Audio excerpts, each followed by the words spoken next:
I still remember the day our class took that field trip. It was supposed to be fun. One last outing before graduation. We were a small group of seniors, and our teacher, Mr. Hawley, thought a nature trip would help us relax before finals. He rented a bus, packed lunches, and drove us out to an old forest preserve 2 hours from town, a place called Ashwood Park. It wasn't on the school's usual list, but Mr. Hawley said he used to visit there as a kid. When we arrived, the air felt wrong. Still.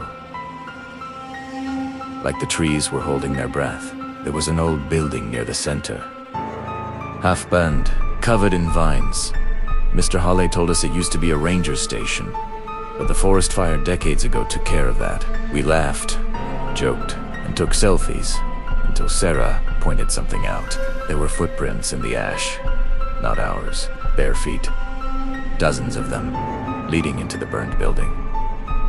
We thought it was a prank, until we heard it, the sound of children laughing. It echoed through the trees, faint but clear.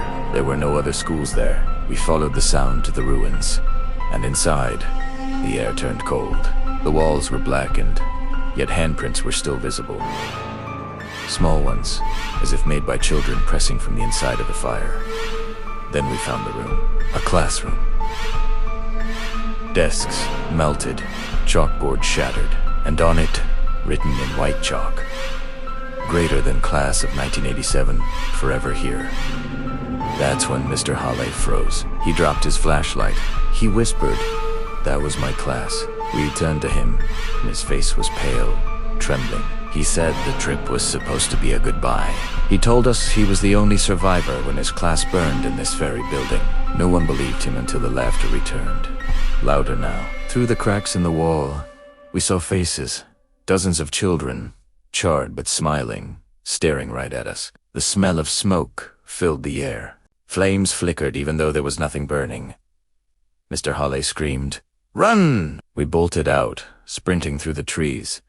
But no matter which way we ran, we kept ending up at the same building. The same chalkboard. The same message. When I finally collapsed, I looked up and saw our bus parked nearby. I climbed in, crying, calling for help. But everyone was already there. Silent. Still. Eyes open, but gone. And in the driver's seat, Mr. Hawley, smiling faintly, said, "Greater than don't worry, the trip's over now." Then the bus started moving. But there was no road, only fire. I woke up 3 days later in the hospital. They said I was found walking alone near the highway, covered in ash, repeating the same words. "Greater than class of 1987, forever here."